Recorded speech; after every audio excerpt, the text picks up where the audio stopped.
এবারও ঈদে মুক্তি পাচ্ছে ঈদের ৯টি সিনেমা।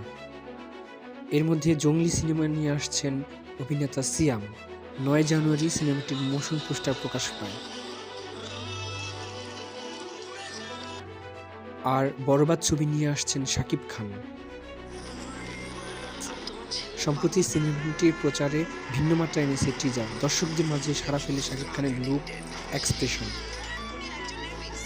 এরপরে রয়েছে দাগি সিনেমাটি দিয়ে সুড়ঙ্গ এর পরে দ্বিতীয়বার বড় পর্দায় দর্শকদের সামনে আসছেন আফরান নিশো।